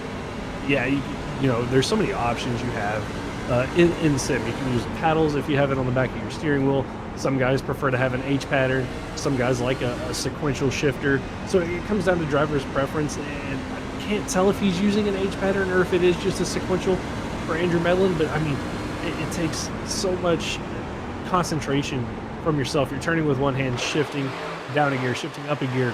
If you're using a clutch, I mean, there's so many things as a driver you have to worry about lap after lap as you're trying to make that. And the last thing you want to do as a driver is make that dreaded money shift and go from 4th to 2nd instead of 4th to 3rd. Don't want to do that money shift. H pattern certainly is scary. If you've never shifted with an H pattern before, you easily, if you get into the neutral zone in the middle, move over to the left and go down into 2nd, and you're trying to just go directly down into 3rd as the 12 machine makes the pass in the 101 of Philip Chavez. Now less than 20 laps to go as Cole Sacchetti, his gap to Zach Hall is 1.3 seconds. Cole Sacchetti, he's not running for the championship. He's just trying to get the win and the last win of season 4, while Zach Hall trying to do the sweep of win the last 3 races he's already done. He's trying to get his 4th of the playoffs as well as take the championship. That 32 is on a mission as the gap is almost down to just directly 1 second. Yeah, the last time by, Cole was a little bit quicker. This time by, Zach just a little bit quicker. Out of 10th, so that gap continuing to shrink. And it's going to be nerve-wracking for Cole Sacchetti. He just wanted to come in here, get a win, get some momentum going for the next season. And right now, just seeing that 42 truck growing bigger, or I'm sorry, the 32 truck growing bigger and bigger in his mirror as these laps continue to tick away. And as this battle for the lead continues to ramp up, other battles on track where we could see a late yellow, that's the battle for 4th place. Ross Tatum, Sam Siegel. Tatum is getting aggressive and antsy, recognizing he needs to make this pass quickly in the 21, diving it down low into turn number 1. Able to do the slide job move. He needs to slide right in front of the 55. Will do so. And now watch out for the 15. Ken Campbell with a great run right on the 55's bumper. And Campbell takes a big dive here into 3 and 4. Going to slide up. Almost contact made between him and Sam Siegel. Siegel was up just a little bit, give some space there, but that could have been the caution right there as those two almost made contact. But that was a huge dive from Ken Campbell, also realizing that he can't give up a lot of time to this 21 of Ross Tatum. Needs to keep it close because if a caution flag comes out, you want to make sure that you're the next driver close to the lead. You're all aiming for Zach Hall. The 32 is your ultimate target point if you are Ken Campbell and Ross Tatum. The gap is too massive to close in now without a caution. It is necessary to mix up this championship run. But as they've gotten by Sam Siegel, it looks like that could be taking away any chance of a caution as John Dart's gotten by the 55. Now Cameron Sarn going to be setting up to get by the 55 for 7th place. But the battle for the lead, it's now less than a second as we're now 15 laps to go here tonight. Yeah, I think Zach might catch him a little bit quicker than we anticipated, as it's under a second continuing to close. But again, they seem like they're trading back and forth who's running a little bit quicker each lap, but it doesn't seem to matter as Zach just continues to close this gap down now to 0.8 of a second here out of turn number 2. And we'll see if he can gain a little bit more time down here through 3 and 4 as he continues to hunt Cole Sacchetti for the lead. Lap 14 heading to lap 13. Chris Stitz waves the white flag. The 17 has to come into pit road. The caution that was necessary for him to get it back into the mix never showed up. And just going to take some fuel and go is the 17, who ultimately, this was not the championship race Chris Stitz wanted, as his other 3 competitors were able to keep themselves in the mix. It's not going to stand as the 17 now a lap down, with now 13 coming to 12 laps to go here at Phoenix. Yeah, just gave it everything he had. Just some bad luck for himself here tonight, not able to have the run that he wanted. Looks like he had the speed maybe to get up there and contend with those guys had he had the track position. Just unfortunate with getting into the wall out of turn number 4. The spin out of turn number 4 on the fresh tires took him out of it as Zach Hall continues to close in on that of Cole Sacchetti, but it kind of looks like it's starting to even out here just a little bit. Same as their lap times there, relatively the same to one another, and this gap's kind of steadied here at about 0.8 of a second. The plateau region might have finally hit where Zach Hall had to work his way forward again. Zach, 5 lap older tires than Cole Sacchetti once they started back on the last restart. That was going to be 37 laps ago. And Zach Hall has worked his way past multiple drivers to get to this position on passes. He's used up the tires, and ultimately they might have hit their final destination. It's 0.6 back, 10 to go. The distance now less than 0.7 is that of the 32 to the 42. Who could get the win, as it's looking almost solidified that Zach Hall's got the championship unless a caution flag comes out.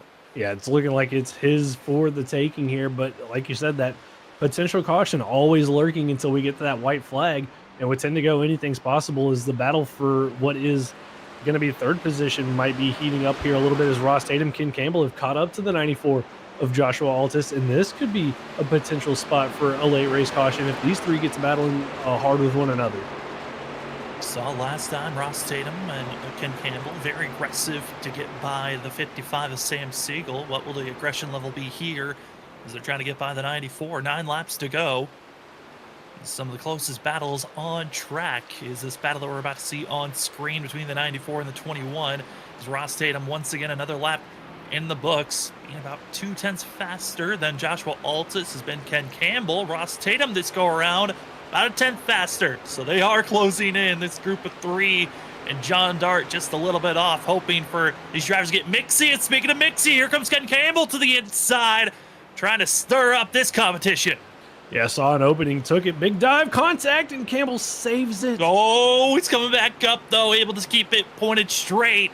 And that contact, changing it up and saving Ross Tatum. Maybe he doesn't want to just throw it away, a 2nd place position. He wants that spot to make sure that he can say he was the driver that just couldn't get by Zach Hall. Yeah, that was so close to being a caution right there, and a big moment for Campbell. He's able to save it, though. Lost a little bit of time, but trying to gain it back here on the 21 of Ross Tatum. And I'm sure that was the last thing Zach wanted to hear in that team chat was Ken Campbell saying, "Oh no, oh no, oh no," as he tried to save that truck. But really good job getting that corralled as they continue now to chase after the 94 of Joshua Altus, and Campbell tries to regain some ground back on Ross Tatum. Well, you see this difference between Joshua Altus and Ross Tatum. Well, almost identical distance. Now is the battle for the lead. 6 laps to go as Cole Sacchetti, he's done a great job defending, but Zach Hall just chipping away every little bit. And Trevor, if you're Zach Hall closing in, yes, you are, but do you even attempt the pass for the lead with 5 to go? He's going to attempt it. I think he's going to go for it. Obviously, as a racer, you want to go for the win. You're out here racing, even though you're running for a championship, but he's going to be smart about it. He's not going to put himself in a position to make contact, kind of like what we saw there with Ken Campbell and Ross Tatum. He's not going to put himself in that situation. but I think he's definitely going to try to go for this pass as we come here to 4 laps to go, and that gap is continuing to close in even smaller. Is back for third position. Ross Tatum finally able to get around that 94 machine, but here's the battle for the lead, Sam. He is there through 1 and 2. 4 laps to go, soon to be 3, but at exit of turn 2, Zach Hall right on the back bumper. It's less than 2/10. At one moment, the gap was over 2.5 seconds. In the 32 of Zach Hall, kept his nose down, put the pressure, gassed it up and to the outside with 3 laps to go. Zach Hall wants the championship for season 4 and wants to grab another win, which would be his 8th of the season. Right now is the 32, keeps it high, the more preferred lane here on the exit of the corner, but will he be able to have an opportunity to dive it down low? Crossover move, but not to the spot he wants to be, but to the back of the quarter panel. Zach Hall has to set up for another chance with 2 laps to go. Yeah, has to set it up again. Had to give up a little bit of time. Thought about diving it down there into 3 and 4. Thought better of it. Going to fall back here, try to set this up. 2 to go. And he is there. Going to try to take this high line and see if he can get a run here out of turn number 2 down this back straightaway and possibly set up for a dive bomb. Out of 2, just doesn't have that run as he's kind of plateaued here behind the 42, but going to try to look here to the inside. Through 3 and 4, gonna have to follow him for one more time here on the white flag lap. It's your freaky fast white flag in the air. It's Cole Sketty, Zach Hall. Zach Hall, if he just stays in this spot, he wins the championship. All he had to do was stay in front of Ross Tatum, Ken Campbell, but does he want to win? He's on the back bumper, trying to go for his 8th win and his first championship in the Full Send Racing Series. Zach Hall has one more chance to go for the pass, but he decides to back off, settles in position for Cole Sketty. He gets his win this season for Zach Hall. It gets the ultimate prize. The victory in the championship goes to the 32 of Zach Hall. Yes. Smart move there by Zach. Had a couple of opportunities to maybe dive it in there to the inside of Cole Sketty. Thought better of it, as you know, there was no need to put yourself in a situation where you might take yourself out, get some damage, and really hurt your chances of getting that championship. But did everything he needed to do here tonight. Sam started on the pole, had the most dominant truck here tonight, and gets his first championship here in Full Send Racing, here in the Full Send Racing League. I mean, Zach Hall, he joined in the middle of season 3 back in December, and he got himself 2 quick wins, showing he could be a threat. He was in the booth for a couple of races before he got out on track. Thought, you know what, let's try something new and different. Came into this season with the unknown, didn't feel confident for a championship. As he first was touching out this truck, thought maybe he was going to influence him and change his driving in other series. Almost won a championship on Saturday night for the WSSR series. Missed out on the championship there, but took the confidence and the dominance here to Tuesday night. Zach Hall gets the championship. Cole Sketty gets his 2nd win of the season. And what a story it was. As we find ourselves heading to the post-race show, we will step away. When we come back, we'll talk to our top 3 in a spotlight driver and get their thoughts on tonight's final race of the season.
Welcome back, ladies and gentlemen, to the post-race show on Freaky Fast Broadcasting, covering the Full Send Racing Series. It is the championship race for Season 4. It certainly was a good one. Strategies and luck strikes as victory lane we head to. We talk to the 42, going to be that of Cole Sacchetti. Cole, sorry for taking away from that talking point. We saw you head to victory lane. You are the winner here tonight of the race. How are you feeling after this one? Yeah, thanks, guys. Sorry about coming in with the combo there. I was talking to Zach about his championship, but anyway, so yeah, it was a good time. That was a good race there. Honestly, I felt like Zach should have had it. He was the fastest truck all night, but it was definitely good to end the season on a high note there and get a win, especially after missing the last 2 races. So yeah, it was definitely a good time there. I had a fun time tonight. I mean, Cole, what was your feeling throughout the course of the night? Throughout the course of the night, we talked to a couple of drivers, and they said it was, tight and loose depending on the corner. The dirty air was making it hard to pass. I mean, what was your thought throughout the course of the night? And then the pit strategy that kind of got you out there in the lead on those fresher tires. What was going through your head through all of that? Yeah, so the first stint, I feel like I saved my tires pretty well, and second stint, I was just after we had the stage break there, I was trying to stay with Zach a little bit, so burned up my stuff trying to stay with Zach. But yeah, I mean, it was good. I didn't honestly, it was more tight than anything, but I also put like 100 laps down last night at this track, and apparently it feels way different than because they came out with the iRacing update today, so. I didn't feel it as that much of a difference. I mean, it definitely felt a little bit different, but I'll have to get some more seat time in the truck. But yeah, that pit strategy there, honestly, I felt like the only way I was going to catch Zach was on a long run if I, let him burn up his stuff there. So I just decided to stay out, and it worked out pretty good. I was able to, grab the lead there by staying out and having everybody else a lap down. So I'll take it. I mean, would have liked to have beaten Zach on raw speed there, but no one was catching him tonight. That track was his. Well, cool. I mean, you still got the victory. You now have the most momentum heading into next season. How are you feeling about next season going back to the Xfinity car? I'm feeling pretty good about Xfinity cars.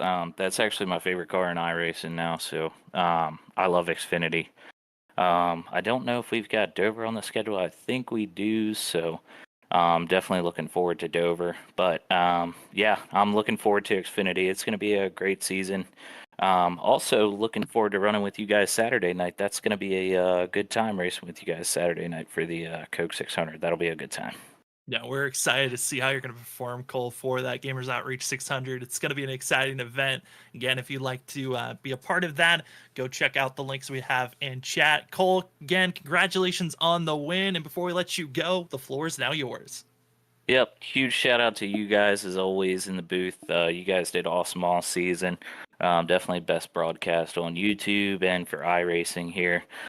So everyone watching, be sure to check out the rest of Freaky Fast broadcasts here. I think they broadcast every day of the week, so I tune in every other day or so, and you guys do an amazing job. So huge shout out to you guys all season. Huge shout out to everyone at Full Send. It was a great season. Stinks I didn't get to make a championship run, but we'll come back next year stronger. And huge shout out to my teammates at Hack. Stinks that Chris Stitz didn't have a better run, but we'll go get him next season. And also huge shout out to my girlfriend who puts up with me every night. Well, that is going to be your winner here tonight for the Full Send Racing Series Championship race at Phoenix. That is Cole Sacchetti. Congratulations on the win, and good luck next season. Cheers, guys. Thanks.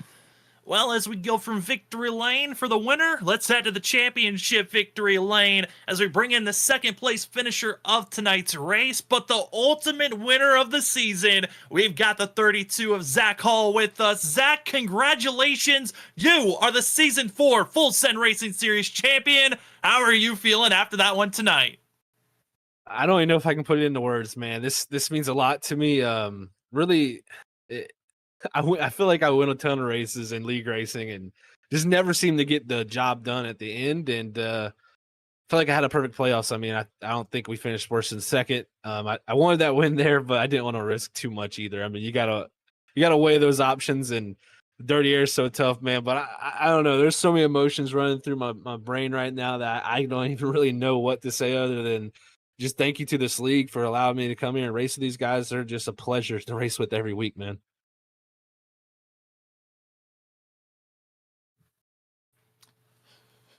Trevor, I think your mic's muted. Oh, sorry about that.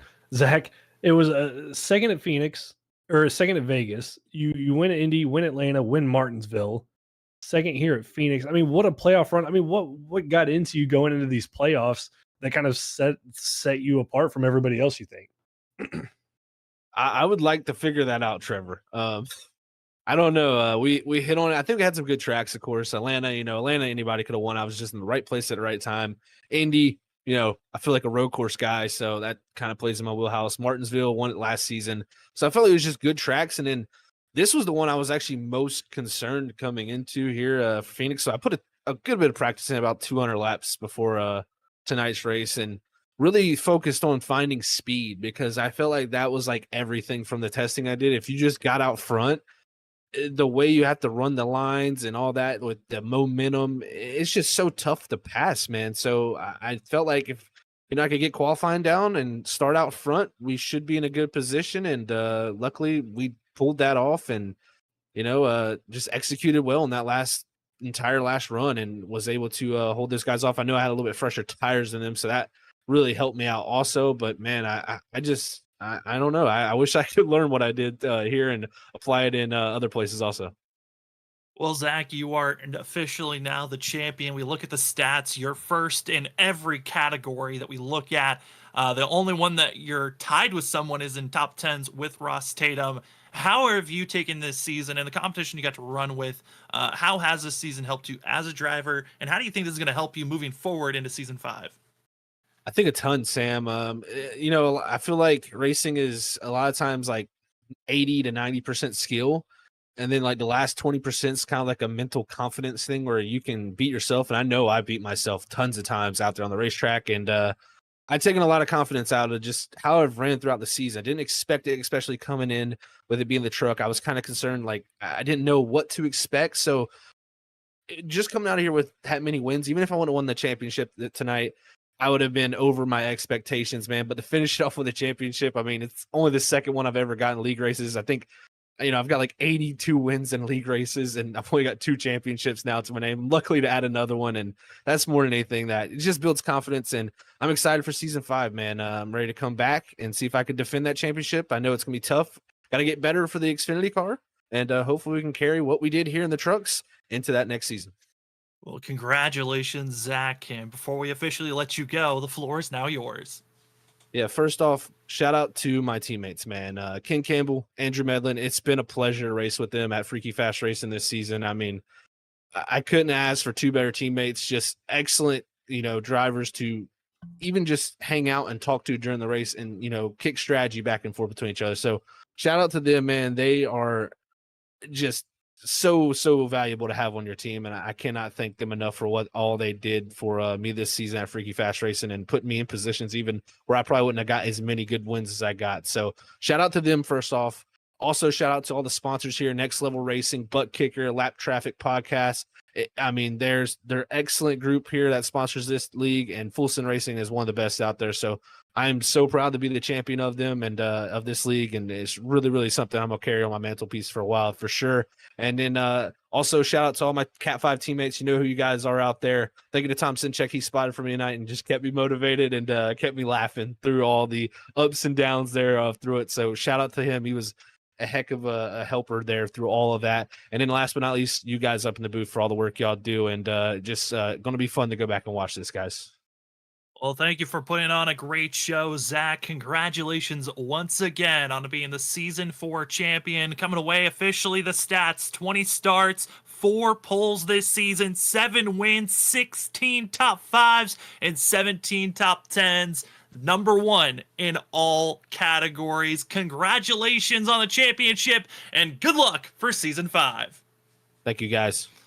Well, from our winner, champion, we now head to third place to the second place of the season for the championship. That's going to be Ross Tatum. Ross, it's Sam and Trevor up in the booth. You come away third here tonight, second in the championship. But when we were talking to you in the race, in the interview, you kind of already said it. You didn't feel like the speed was there. But, man, what can you take away from tonight's run?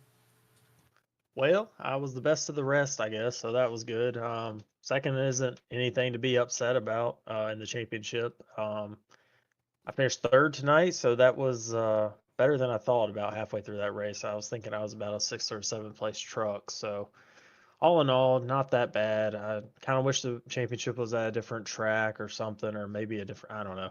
But it just didn't work out for us tonight. I did practice some this past week, but what I figured out is I practiced completely the wrong thing. So it's just a learning thing, and I'll just have to watch more videos before the next championship race, whenever that might be. I mean, Ross, we switch back to the Xfinity car next season. Obviously, the car that you got your championship in the previous season. I mean, how are you feeling about going back to the Xfinity car, and what are your expectations going into next season? Hopefully championship 4 again would be good expectations for me. I just think I don't know what's changed with the trucks over the past probably year or so on iRacing, but they've just became very drafty and the horsepower is lower. It's really hard to race and make positions and save tires. So the Xfinity definitely fits more my style now. So I'm excited about it. I'm looking forward to having a little bit more horsepower to make some passes and save some tires. So should be a little bit more interesting next season, I think, each race. So I'm just looking forward to it. I love racing this league. So whatever we race should be fun. Well, Ross, we're excited what you're going to bring for season 5. And before we let you go, the floor is officially now yours for any shoutouts.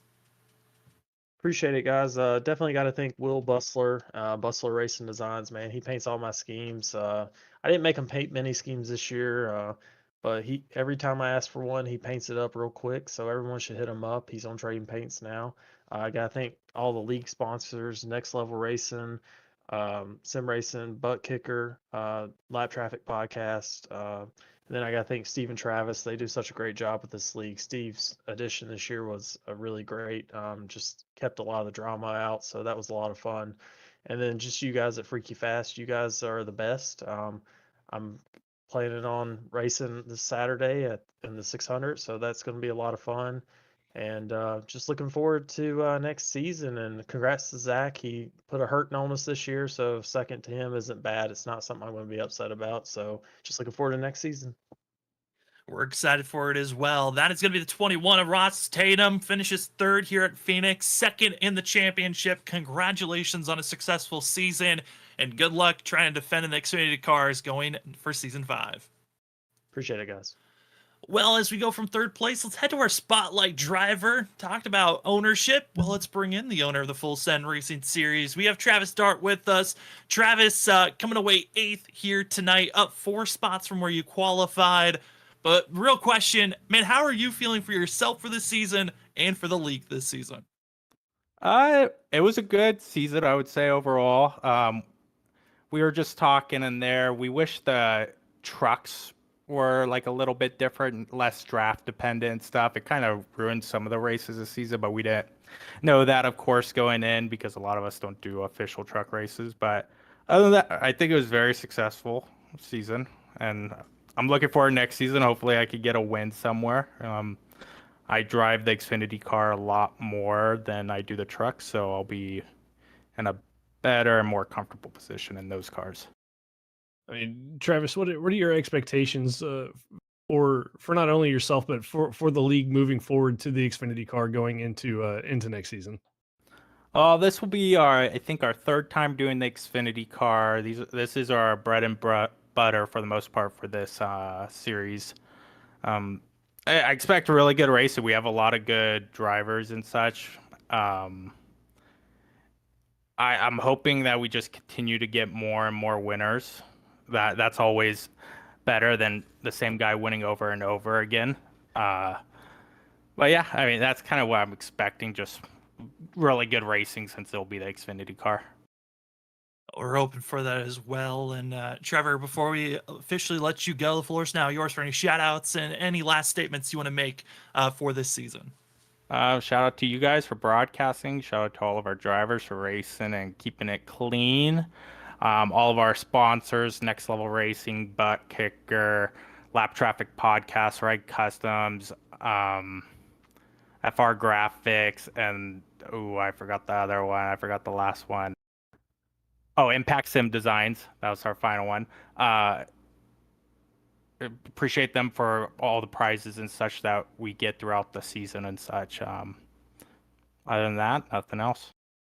Well, that is going to be the 26th machine of Travis Dart. Travis, thank you for everything that you do to make Full Send Racing Series move along throughout the seasons, and good luck into Season 5. Yep. Appreciate you guys.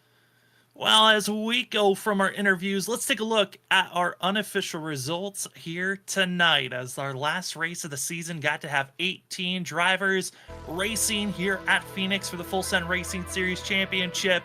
And it came down to just that. 3 drivers hunting for the championship, but the one who won it wasn't a championship contender. Cole Sacchetti, who missed out on the playoffs, stepping away. The 42 comes away with the victory here tonight. Zach Hall, though, in second place, takes the championship. Ross Tatum just one position too far back. He'll finish second in the championship, but third on track. Ken Campbell takes third in the championship. Fourth on track here this evening with Joshua Altus, John Dart, Cameron Sarton, Travis Dart, as well as Sam Siegel and Andrew Medlin finishing out our top 10. Yeah, great run there for Sam Siegel in 9th. And how about the 2-time champ, Sam, in there in 7th, and Cam Sarton didn't get a win at all this season. Hard to believe that Cameron never found himself in the victory lane. Kyle Carpenter with another solid run there in 11th with Lynch and Nick Holland, 12th and 13th. But Chris Stitz, I mean, what could have been for the 17 machine here tonight had it not been for the incident with the outside wall out of turn 4 and then the spin after getting fresh tires for himself, finds himself the 4th of our championship 4 all the way down there in 15th place. Philip Chavez with some issues early on in the race, along with Will Bustler, Austin Call, who got together. Austin calling it a night, finishing in 18th, and Will Bustler down there in 17th. And that was our 18 drivers that raced here tonight. Again, a big shout out to Steve Benjamin, who was race control here this evening and throughout the whole entire season. We love it when we have race control out there to help delegate drivers and make sure the drama stays low. As this season, what a wild one. Got to see Zach Hall, most wins with 7. For the rest of the field, trying to find ways to beat this 32 going into the next season. And Trevor, based off what we saw last season when Zach initially joined this group, I got a feeling this 32 still might be the biggest threat to watch out for Season 5. Yeah, I think he's still going to be the one to watch out for going into Season 5 in that Xfinity car, just based off of what we saw from the races that he showed up, was able to show up for the previous season. But I mean, you still got to think Ross Tatum, he was the champion in the Xfinity car last time we were running it, so he's going to be one to watch out for. Cole Sacchetti is always fast. I expect to see a recovery from Cameron Sarton in the 24 machine, our 2-time champ, to get back into the pace. And I just think we're going to be in for a lot closer field going into next season with the switch to the Xfinity car. And who's going to be the new drivers that could be stirring things up? Can't wait for it. Season 5 going to be starting up in July. Cannot wait for it. But this concludes the first half of the year for us here at Freaky Fast Broadcasting. We had 5 different leagues. This is the last one we were waiting for. But the second half of the year, don't worry, it's going to be happening just as quickly as it ended. June 19th is when we come back. Monday night, it's the ISRC Truck Series, as they will carry us forward until the beginning of July, where we got a lot of our other leagues starting back up for another season. And Trevor, as well, we have this Saturday, it's the Gamers Outreach 600 Gen 4 cars at Charlotte, 400 laps, 600 miles. And that is going to be a long race for you as a driver.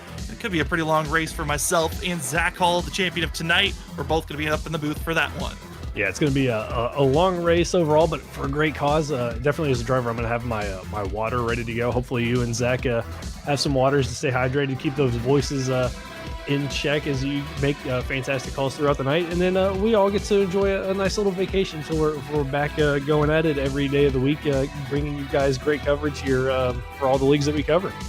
All the leagues gonna be taking a break, but content-wise, still gonna be underway later on this week. We do have an episode of the Cool Down Lap where our producer here tonight and every night, Robert Moyer Jr., actually got to talk to tonight's champion of Zach Hall as they got to talk about Tuesday night as well as WSSR and the back and forth of racing, as they've got a long history.